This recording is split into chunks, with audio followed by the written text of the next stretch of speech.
À l'heure où j'enregistre cette vidéo, notre pays vient de traverser un week-end très mouvementé, marqué par des vagues successives de violence, de casse, de destruction, de pillage, essentiellement la nuit, depuis maintenant 3 à 4 jours, dans beaucoup de villes, et beaucoup de grandes villes de France, suite à la mort du jeune Naël en région parisienne. On peut s'interroger sur la place que joue aujourd'hui Internet, et notamment les différents moyens de communication liés à Internet, dans l'expansion, dans le développement de ces vagues de violence. Comment font aujourd'hui les groupes de délinquants pour communiquer entre eux, pour se coordonner afin de permettre de telles vagues de furie de s'étendre à tout un pays en l'espace de quelques heures, voire de quelques jours, et éventuellement de durer un peu plus longtemps. Et donc, on peut aujourd'hui s'interroger, dans le prolongement de toute cette pensée, on peut s'interroger sur la place que jouent ou qu'occupent les réseaux sociaux dans toute cette vague de violence.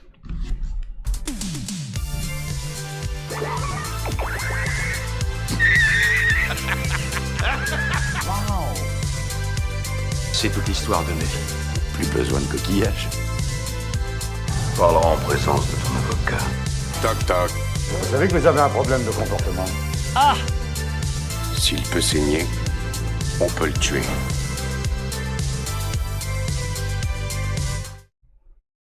Bonjour à tous, bienvenue sur la TV 42, je suis Dose Geek, vous regardez la Dose de Geek sur YouTube, et nous sommes le lundi 3 juillet 2023, effectivement, juste après le week-end de violence qui a frappé de plein fouet notre pays, la France, suite à la mort du jeune Naël. Effectivement, des scènes d'une violence incroyable, avec des jeunes délinquants souvent habillés de la même façon, habillés tout en noir, capuche, visage masqué, qui ont déferlé, des vagues de jeunes qui ont déferlé dans les rues de toutes les villes de France quasiment,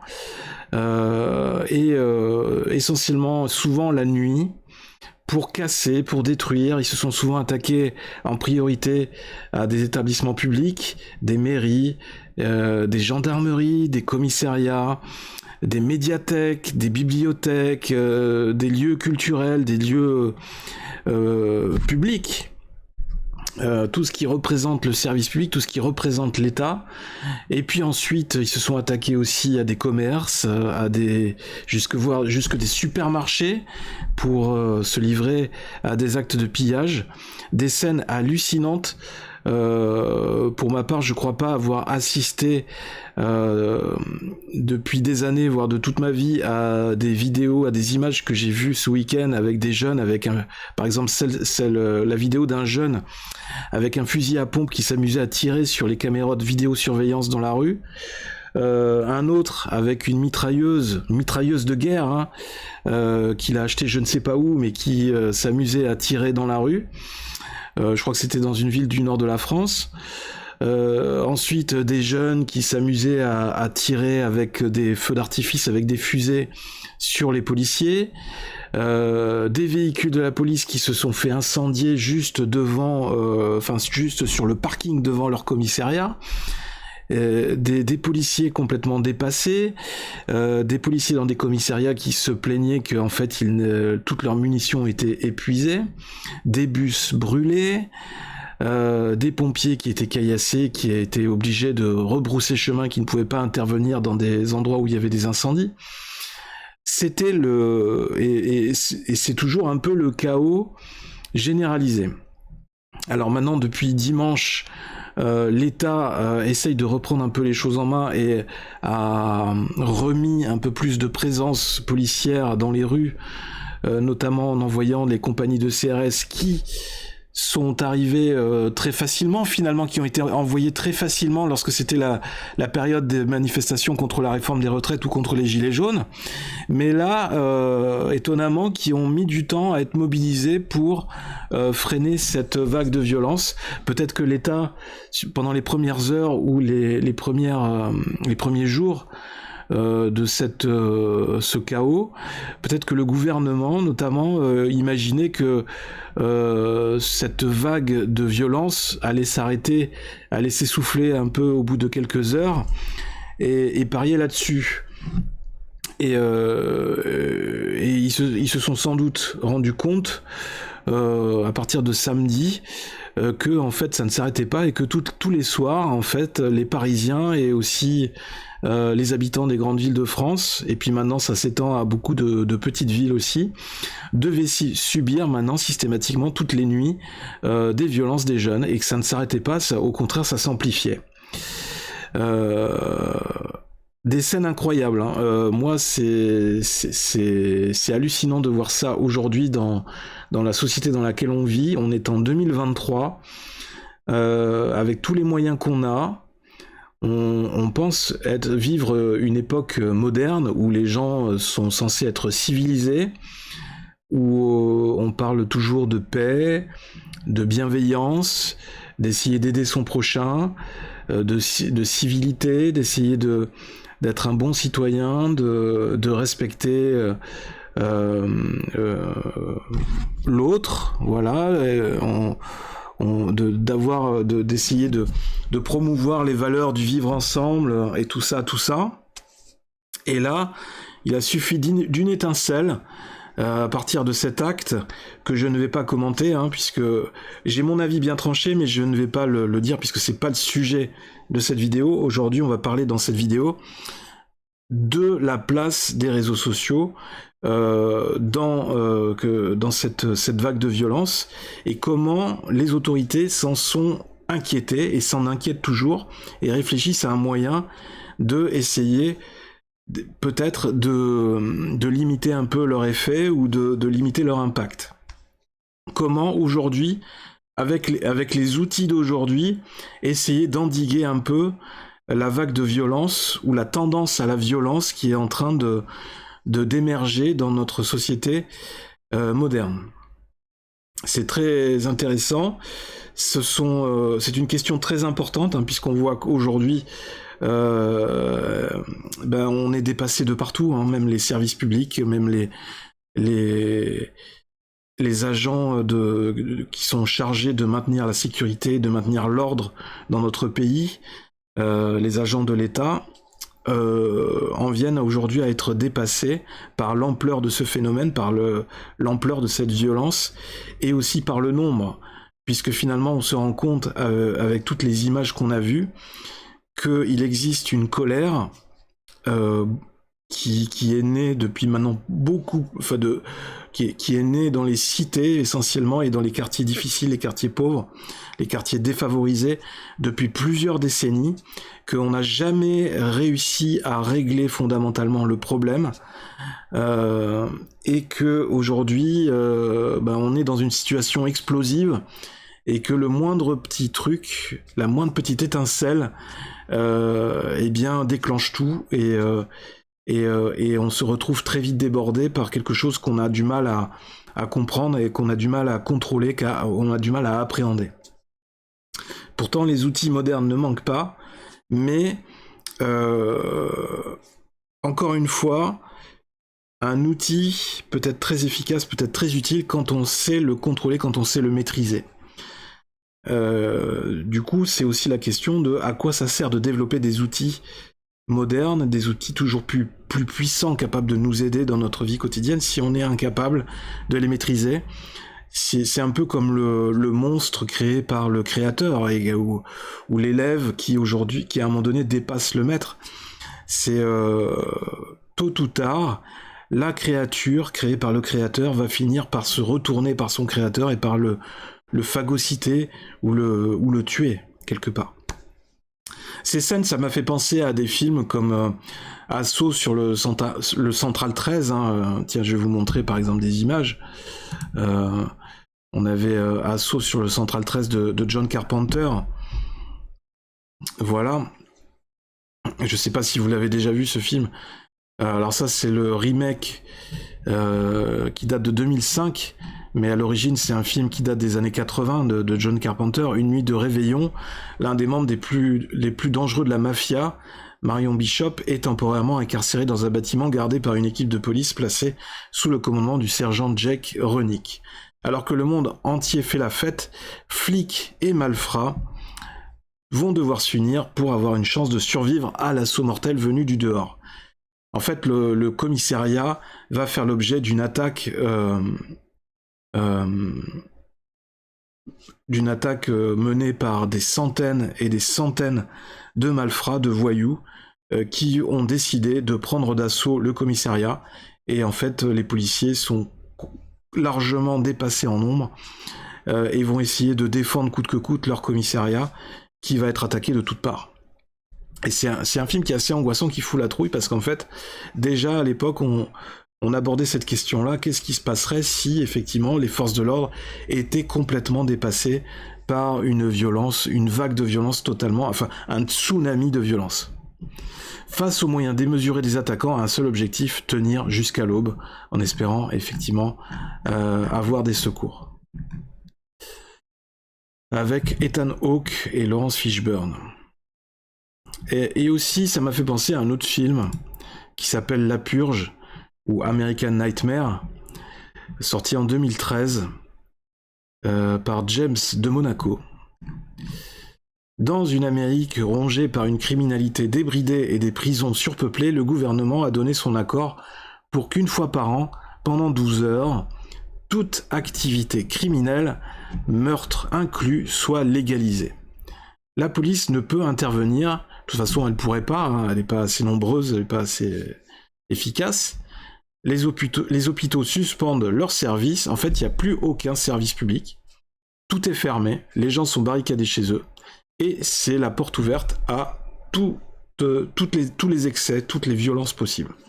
Meurtre, viol, cambriolage, incendie, etc., etc. Une nuit durant, les citoyens sont à même de définir leurs propres règles et de se faire leurs propres lois, sans avoir à craindre de sanctions.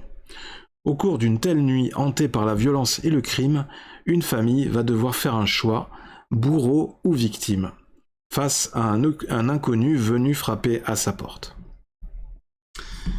C'est voilà à quoi ça m'a fait penser, ce que ça m'a rappelé, les scènes qu'on a vécues ce week-end. Et aujourd'hui, pardon, je traîne toujours un peu ce petit virus de merde. Voilà à quoi ça m'a fait penser les scènes de ce week-end. Et ce qui est inquiétant, c'est que actuellement, ça n'est toujours pas fini. Hein. L'intensité est toujours là. Les jeunes sont toujours aussi vénères et je ne sais pas à quel moment ça va s'arrêter. Les journalistes, les médias nous rappellent régulièrement, font référence aux émeutes de 2005 où il y avait également eu des voitures brûlées.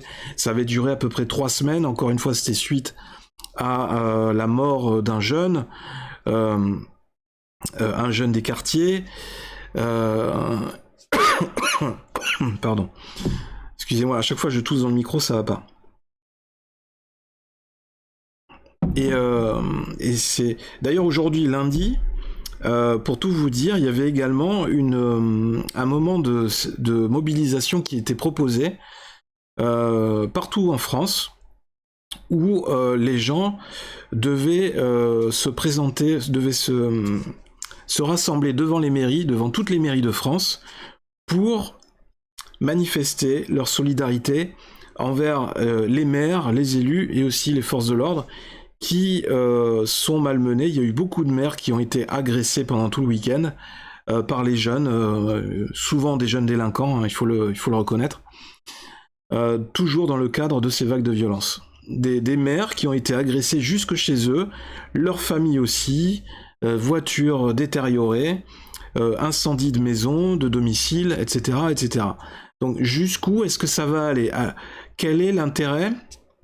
En quoi est-ce que toutes ces scènes de violence, de destruction, de pillage, d'atteinte à la personne, de violence gratuite, en quoi ça rend hommage à la mort d'un jeune. En quoi ça sert la cause de la défense des jeunes, de la condition des jeunes dans les quartiers défavorisés? Je ne comprends pas. Et en plus, ça impacte encore plus leur destin, leur propre vie, leur propre évolution dans leur parcours de vie, puisqu'en fait, ils s'attaquent également à des mobiliers publics, à des bâtiments publics, médiathèques, centres culturels, centres sociaux, entreprises, commerces.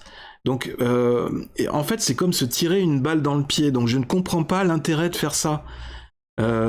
C'est à ce moment-là, autant se tirer une balle dans la tête direct, enfin, autant se suicider.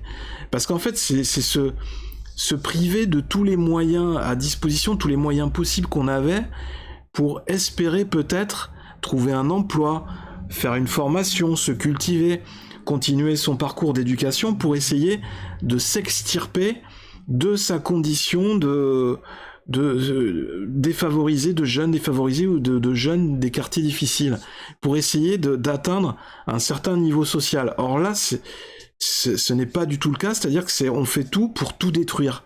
Donc en quoi, je sais bien qu'il y a la théorie de destruction créatrice, etc., etc., mais là j'ai du mal à comprendre qui est-ce que ça va servir, à part peut-être servir la cause de certains petits chefs de gang, ou maintenir l'autorité de certains petits chefs dans des quartiers ou dans des cités. Mais c'est vraiment avoir une vision sur le court terme, parce qu'en général dans ce secteur-là, dans ces métiers-là, on n'a pas une durée de vie assez longue. Mais bon, c'est un message que je voudrais essayer de passer aux jeunes. Enfin, c'est pas la bonne voie en fait. C'est la voie de la violence n'est jamais la bonne voie. C'est jamais la solution.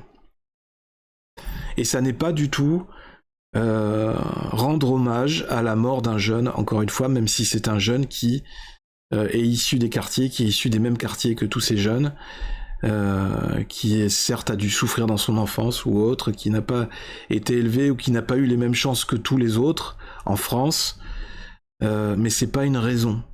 C'est pas une raison. C'est tout le monde fait des efforts. C'est sûr que essayer d'avoir une position dans la société, d'avoir un métier, d'avoir un travail, essayer de construire quelque chose, d'avoir une famille, c'est dur, c'est difficile. Ça ne s'obtient pas du jour au lendemain. Ou alors, ceux qui vous le font croire, ce sont des arnaqueurs, ce sont des escrocs. Non, tout ce qu'on obtient dans la vie de bien, ça s'obtient au bout d'efforts. C'est très difficile à obtenir, c'est du travail, c'est du temps passé, c'est de l'énergie, c'est du courage. Et là en fait, ce que beaucoup de jeunes montrent avec cette violence, c'est choisir l'option de la facilité. Mais qu'est-ce que ça va déboucher sur quoi au bout de quelques jours, dans une semaine? À quel point ils en seront dans une semaine ou dans 3 jours? Ça aura débouché sur quoi? La plupart d'entre eux vont séjourner en prison, d'autres devront retourner chez eux, et finalement ils seront cantonnés chez eux et ils ne pourront rien faire d'autre à part regarder la télé ou regarder leurs écrans. Voilà. Parce qu'il n'y aura plus d'autres activités à faire, parce que les terrains de sport seront détruits, parce que les médiathèques, les écoles seront détruites. Voilà. Est-ce que c'est ça, se donner plus de chances pour réussir dans la vie? Je ne crois pas. Mais toujours est-il que pour que cette vague de violence se répande à vitesse grand V, comme une traînée de poudre, eh bien, c'est aussi parce que les jeunes ont utilisé, enfin les délinquants, c'est pas forcément des jeunes, hein, c'est tous les âges, même si on a remarqué beaucoup d'entre eux qui ont été interpellés par la police, certains avaient entre 13, 14, 15 ans, donc c'est très très très jeune. Ça commence très tôt, la délinquance, en fait, aujourd'hui. Et eh bien, ces délinquants utilisent les outils modernes. Et donc, on va aller sur un article qui nous pose la question « Violence après la mort de Naël ». 3 questions sur l'usage des réseaux sociaux durant les émeutes. Sur Snapchat, TikTok ou Twitter, les émeutiers partagent leurs vidéos, ce qui leur permet d'être localisés et de s'organiser pour se retrouver. Pour endiguer cette pratique, le gouvernement a demandé aux plateformes de supprimer rapidement les contenus qui participent à alimenter les émeutes. Donc c'est un article de France Info. Notamment l'application Snapchat sur un écran de smartphone. Depuis la mort de Naël, mardi 27 juin, tué par un policier lors d'un contrôle routier à Nanterre, les Hauts-de-Seine, les images des émeutes ont inondé les réseaux sociaux. Sur Twitter, TikTok et Snapchat, les vidéos de dégradation et d'affrontement avec la police sont les plus vues et sont poussées en avant par l'algorithme de recommandation, basé sur la popularité des vidéos, évidemment. Donc là, c'est le côté un petit peu, le revers de la médaille des réseaux sociaux et du mode de référencement, du mode de calcul des algorithmes.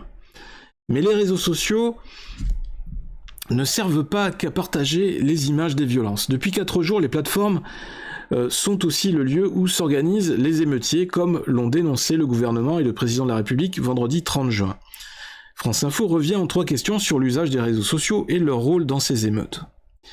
Quel rôle jouent les réseaux sociaux dans l'organisation des émeutiers ? Que ce soit sur Twitter, TikTok ou Snapchat, les contenus qui correspondent à une tendance du moment sont poussés en avant par la plateforme. On assiste donc à un effet boule de neige. Plus les vidéos des émeutes sont visionnées, plus elles sont montrées à de nombreux utilisateurs. Et ainsi de suite. Sur Snapchat, la carte Snap, qui permet de voir en temps réel la position de ses amis, permet aussi de savoir facilement où sont les lieux qui concentrent les vidéos de dégradation et d'affrontement avec les forces de l'ordre. En un clin d'œil, il est ainsi possible de savoir où se rendre pour rejoindre un regroupement. Voilà. Alors que c'est justement une des principales choses que les forces de l'ordre contre lesquelles ils essayent de lutter, les regroupements, puisque effectivement c'est pour éviter de se retrouver dépassés par une foule de manifestants ou de délinquants qui sont prêts à en découdre. Les réseaux sociaux ont la capacité de mobiliser instantanément les gens. Des appels à la mobilisation sont effectués en stories, par exemple, par des individus qui touchent leur communauté. Mais le message peut ensuite être très vite relayé à d'autres, atteste Yasmine Bouono, spécialiste en éducation numérique à France 3 Provence-Alpes-Côte d'Azur. Filmer ses exploits sur les réseaux sociaux revêt également une dimension symbolique. Les réseaux sociaux permettent de rendre l'émeute mémorable, de faire de ce jour qui sort de la quotidienneté un souvenir durable, explique le maître de conférence en sciences de la communication Romain Huette à Libération. En déplacement à Créteil, Val-de-Marne, samedi 1er juillet, le ministre de la Justice, Éric Dupond-Moretti, a regretté l'effet de meute que provoque le partage sur les réseaux sociaux des violences commises et a mis en garde ceux qui diffusent de telles images avec leur compte. Ça donne l'envie d'aller plus loin aux autres. Si vous balancez des trucs sur Snapchat, le compte, on va le péter. Alors ça, ce sont les propos vraiment typiques de Dupond-Moretti, hein, qui aime bien aller dans le clash. A-t-il expliqué vivement. Je veux que la jeunesse sache de façon claire que les procureurs de ce pays iront chercher les identités des jeunes qui partagent des informations sur le lieu, le moment d'une agression, a affirmé le garde des Sceaux. Que personne ne pense que derrière les réseaux sociaux, il y a l'impunité, a-t-il martelé.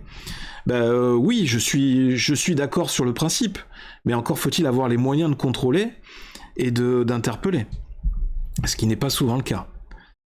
C'est encore faut-il se donner les moyens de ce qu'on veut faire, de ce qu'on dit. Question 2. Comment le gouvernement tente-t-il de réguler les usages des applications ? Face au phénomène, Emmanuel Macron veut se montrer ferme. Les plateformes et les réseaux sociaux jouent un rôle considérable dans les mouvements des derniers jours. Nous prendrons dans les prochaines heures plusieurs dispositions en lien avec ces plateformes pour organiser le retrait des contenus les plus sensibles, a annoncé le président lors d'une réunion de crise interministérielle vendredi. Nous prendrons dans les prochaines heures plusieurs dispositions, comme le retrait des contenus les plus sensibles. Les plateformes et les réseaux sociaux jouent un rôle considérable dans les mouvements des derniers jours. Nous avons vu sur plusieurs d'entre elles, Snapchat, TikTok et plusieurs autres, à la fois l'organisation de rassemblements violents se faire, mais une forme de mimétisme de la violence, ce qui, chez les plus jeunes, conduit à une forme de sortie du réel. Et on a le sentiment parfois que certains d'entre eux vivent dans la rue les jeux vidéo qui les ont intoxiqués. Là aussi, la loi a prévu, compris ces derniers mois, des changements et l'exercice d'un contrôle parental qu'il convient de faire pleinement respecter. Mais nous prendrons dans les prochaines heures, et nous avons commencé à l'organiser, plusieurs dispositions. D'abord, en lien avec ces plateformes, d'organiser le retrait des contenus les plus sensibles. Et donc, les services de l'État s'organiseront en lien avec ces plateformes pour pouvoir obtenir une réponse effective. Et j'attends de ces plateformes l'esprit de responsabilité. Et les demandes seront aussi faites partout où c'est utile, et à chaque fois que c'est utile, pour avoir l'identité de celles et ceux qui utilisent ces réseaux sociaux pour appeler au désordre ou pour exacerber la violence. Je ne sais pas ce que vous en pensez, mais on les sent vraiment dépassés. On les sent, on sent pas que le président est dans une posture d'action, de réaction, enfin de quelque chose de quelqu'un qui prend la situation en main, en fait. Non, il est complètement avachi, il a un ton très désolé, et on a l'impression qu'il subit la situation. On sent pas la volonté de faire quelque chose, ou on le sent un peu perdu, un peu désabusé, presque impuissant. C'est très, très bizarre comme situation. J'ai envie de regarder les réactions sur Twitter suite à cette vidéo. Vous vous moquez de nous, les réseaux sociaux n'existaient pas en 2005, tas de baltringues, ça n'a rien changé. Alors, je pense que quand même les réseaux sociaux ont beaucoup joué, comme Snapchat notamment. Mais effectivement, la censure, le fait de mettre en place ce genre de mesures va permettre une censure de plus en plus généralisée pour tout type de contenu qui va être jugé dérangeant par l'autorité de contrôle. Voilà. Et qui va définir qui est l'autorité de contrôle, c'est ça le problème. Donc encore une fois, ce sont les situations extrêmes, ce sont les gens qui ont des comportements extrêmes qui vont provoquer des limitations, des restrictions encore plus fortes pour la majorité. C'est la majorité silencieuse qui va subir les effets négatifs, les inconvénients, les revers d'une politique qui est mise en place pour faire face à une minorité qui vient perturber tout l'ordre établi, toute la société. La censure en marche, qu'est-ce qu'un contenu sensible? Qui va décider? Il croit vraiment que c'est Facebook ou Twitter, TikTok ou Twitch les problèmes? Préparez-vous, ça va faire très mal. En 2007, il n'y avait pas de réseaux sociaux. Cela n'a pas empêché les émeutes. Encore une fois, c'est n'importe quoi. Oui, 2005. Patriote à vos VPN. Monsieur Emmanuel Macron a trouvé un nouveau moyen pour combattre les incivilités, les racailles, la technique de l'autruche. Ce gouvernant est pitoyable, il n'est pas capable de fournir à sa police les moyens pour protéger la France et les Français, hormis du vent. Oui. Le virtuel, ok. Alors on est d'accord que s'attaquer aux réseaux sociaux, ce n'est pas la solution magique. Ce n'est pas la solution unique et la seule solution qu'il faut mettre en œuvre pour lutter, pour éradiquer la violence et la délinquance en France. C'est peut-être une des solutions. Mais déjà, il faudrait bien de commencer par redonner des moyens à la police, aux forces de l'ordre pour leur permettre d'intervenir. Là, aujourd'hui, on a l'impression que le gouvernement et les élus, les députés,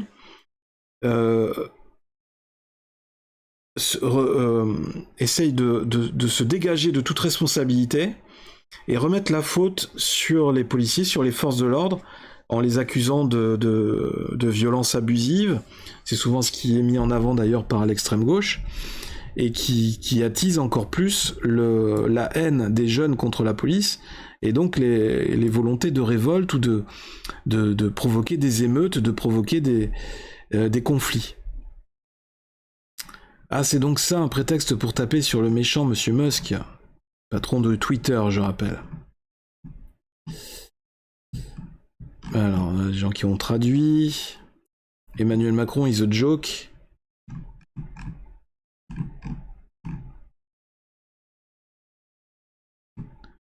Manu fait moins le malin qu'à l'époque des Gilets jaunes.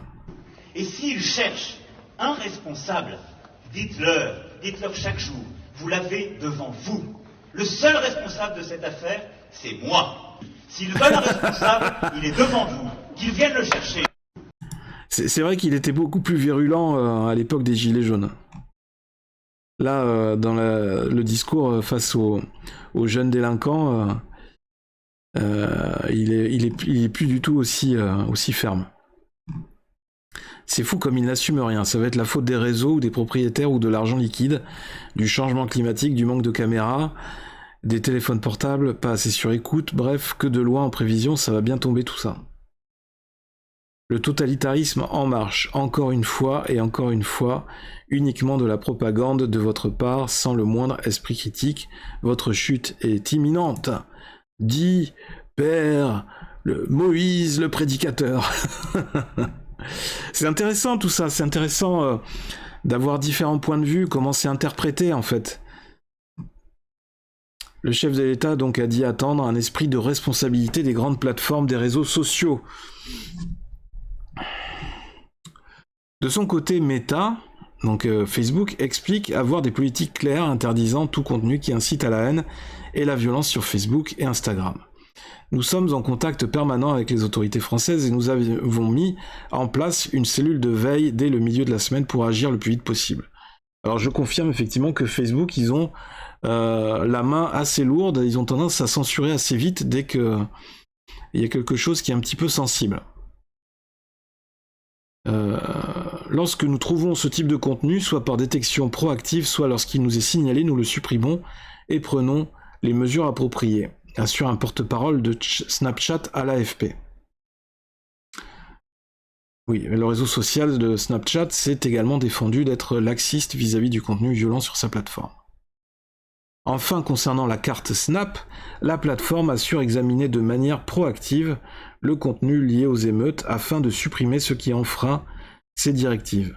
Mais le souci, c'est que même si une plateforme censure ou bloque le partage des positions sur les réseaux, les jeunes ou les délinquants vont s'empresser. Et je veux pas qu'on associe tout de suite, je suis sûr qu'il y a des gens qui vont me dire dans les commentaires « Ah mais t'associes tout de suite, tu fais l'amalgame, les délinquants c'est les jeunes. » Non.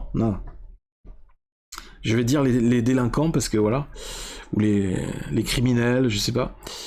Enlevez-leur une plateforme, ils vont aller vers un autre réseau social automatiquement. Ils sont très inventifs. Et ils sont même plus inventifs et voire plus réactifs, plus rapides à la détente que les représentants de l'État. Ou en tout cas les gens qui prennent les décisions. En quoi les réseaux sociaux changent-ils la donne par rapport aux émeutes de 2005 ? Alors, c'est le troisième point relevé par France Info. On va voir ce qu'ils nous disent. Il y a 18 ans, Facebook effectuait des débuts balbutiants sur le campus d'Harvard. Twitter n'allait voir le jour que quelques mois plus tard, et Snapchat, créé en 2011, et TikTok 2016, eux, étaient loin de faire leur apparition sur nos téléphones. Les réseaux sociaux ne faisaient pas partie du quotidien, mais des émeutes avaient tout de même secoué les quartiers populaires pendant plus de 2 semaines, poussant même l'exécutif à appliquer l'état d'urgence. Ce serait une erreur de focaliser trop d'attention sur ça, de choisir les réseaux sociaux comme bouc émissaire d'un phénomène qui est finalement une crise sociale et démocratique. Tempère auprès de l'AFP, Leïla Morche, je ne sais pas qui c'est, mais c'est pas grave. Selon l'experte en gouvernance de l'internet et modération des contenus en ligne, donc c'est sa fonction apparemment, les réseaux sociaux sont un miroir déformant de la réalité et de la violence. Les réseaux sociaux l'embrassent, la mettent sous une lumière encore plus forte, mais en l'occurrence, ils ne sont absolument pas la cause. En 2005, il n'y avait pas les réseaux sociaux et les émeutes avaient duré le temps qu'on connaît, ajoute-t-elle, donc environ 3 semaines. L'experte reste donc prudente face aux velléités de censurer certains contenus sur les réseaux sociaux. Dans des moments comme ça, on ne peut réagir qu'à chaud en supprimant du contenu en masse pour éviter de nourrir une sorte de cercle de la haine. Mais c'est liberticide et donc ce n'est une solution qu'à très court terme que l'on réemploie à chaque fois qu'il y a une crise, constate la coordinatrice d'un laboratoire de recherche à l'université de Stanford. Après, il faut souligner que, comme toute restriction ou interdiction liée à des cas de crise, on l'avait vu aussi avec le Covid, avec les manifestations, les gilets jaunes, la réforme des retraites, toutes les limitations, les interdictions, les restrictions qui sont mises en place, en général, c'est très facile de les mettre en place dans des situations de crise, comme c'est le cas aujourd'hui. Mais une fois qu'elles sont en place, alors c'est très pratique la situation de crise, puisque ça permet très facilement de mettre en place toutes ces interdictions et de renforcer encore plus l'autorité et le pouvoir. Ça permet de museler ou de censurer de manière plus générale toute forme d'opposition. Et il faut noter que, en général, quand la situation de crise est terminée, quand on peut constater le retour à la normale, ce n'est pas du tout le cas pour les restrictions qui avaient été mises en place. On peut constater que les fameuses restrictions, les interdictions sont toujours en place et ça devient plus difficile de les retirer. Mais évidemment, c'est plus facile de les mettre en place que de les enlever. Donc attention à la restriction des libertés, encore une fois. Surtout quand elles sont... c'est un peu comme le recours à l'arme nucléaire. On sait qu'on a le bouton, on est prêt à appuyer, c'est très facile d'appuyer, mais une fois qu'on a appuyé, on peut pas revenir en arrière. C'est ça le problème, c'est un peu ça le problème avec les restrictions, quand on revient sur des lois, sur des droits, quand on nous supprime des droits, quand on nous en retire, eh bien c'est un peu le même cas de figure. Sachez que quand on vous enlève des droits, ça va être très difficile par la suite de les récupérer. L'histoire, dans tout type de pays, a prouvé a confirmé ce concept-là. Bien, les amis, c'était vu la gravité de la situation en ce moment, je pense que c'était important de parler de ce sujet, et aussi pour savoir ce que vous en pensez. Et aussi pour vous informer de ce qui se passe aussi, ce qui va peut-être se décider au niveau des réseaux sociaux, voir est-ce que ça va se durcir au niveau de la liberté d'expression, puisque je rappelle que c'est quand même un droit qu'il ne faudrait pas, c'est un droit fondamental que nous avons nous en France, mais aussi dans d'autres pays, et il ne s'agirait pas que ce droit soit encore plus bafoué, ou qu'on nous retire, ou qu'on nous le restreigne encore plus.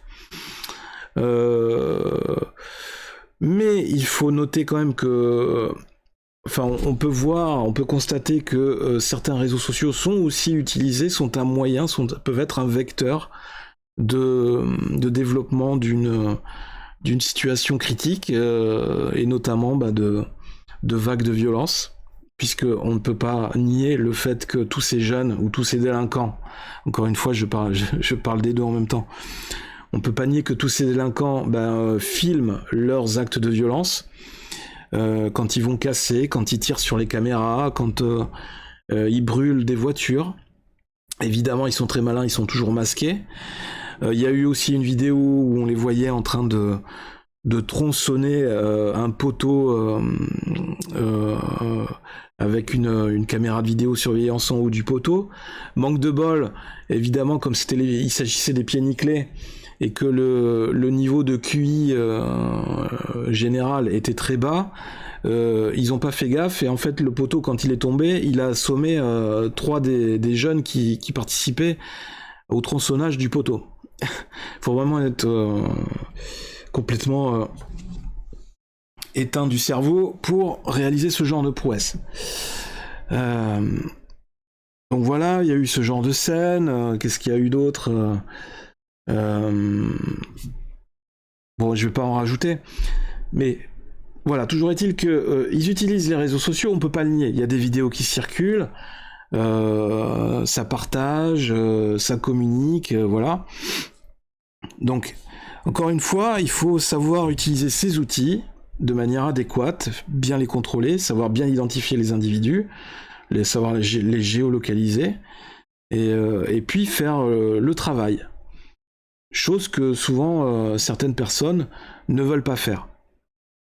Et quand on est mis face à ses propres responsabilités, eh bien ça explique le comportement qu'on peut observer aujourd'hui de personnes qui ne veulent pas assumer leurs responsabilités ou qui n'assument pas leurs fautes, ou qui reportent la faute sur d'autres entités comme là en l'occurrence les réseaux sociaux. Ce sont les réseaux sociaux qui sont la cause principale du mal. Non, ça n'est pas la cause principale, ça peut être une des composantes, mais c'est couplé à plein d'autres choses.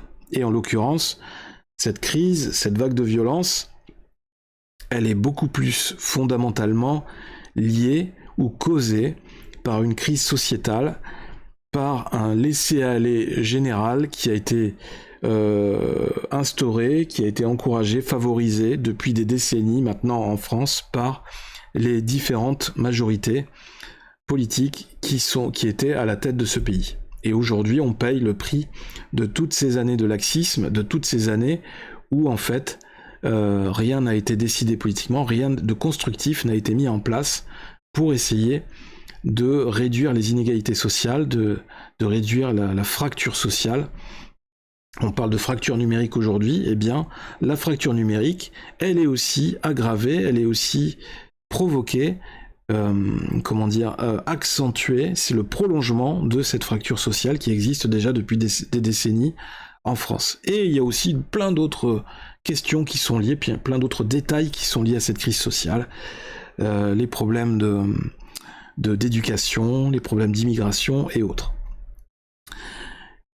Dites-moi ce que vous en pensez dans les commentaires.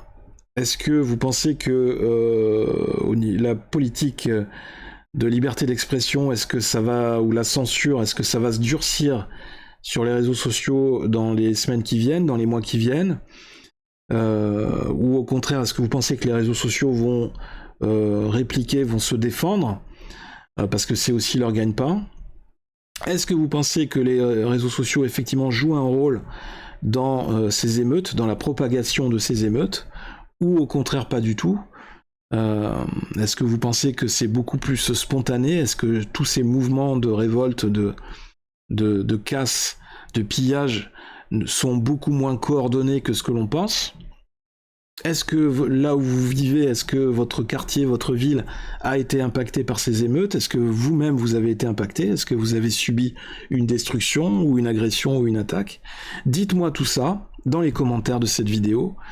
On en discute, on échange, voilà, j'aimerais bien savoir. Et puis, pour qu'on puisse se faire un avis, pour garder un œil sur tout ça. Voilà. En attendant la prochaine vidéo, gardez l'œil ouvert. Prenez soin de vous, très important, hein, en ces temps très compliqués, très perturbés. N'hésitez pas à liker, à partager la vidéo si vous l'avez appréciée, si vous avez trouvé le contenu intéressant. Si vous aimez mon travail, n'hésitez pas aussi à vous abonner à la chaîne. On se retrouve très vite dans une nouvelle vidéo, c'était DosGeek sur la TV42. Et puis d'ici la prochaine vidéo, laissez parler le geek qui est en vous, continuez à lire, à vous documenter, à vous informer, lisez des BD, des comics, des mangas, allez au cinéma, regardez des films, faites-vous plaisir, c'est très important, et essayez de mettre à profit tous ces outils du numérique pour faire évoluer toute notre communauté, tous ensemble, vers quelque chose de positif, plutôt que quelque chose de négatif, comme beaucoup de gens voudraient aujourd'hui faire aller cette tendance. Voilà. Non, ce qui nous fera avancer dans la vie, c'est du positif, et c'est pas du négatif. Allez, la bise à tous, bonne soirée, à très bientôt, c'était DosGeek, bye bye.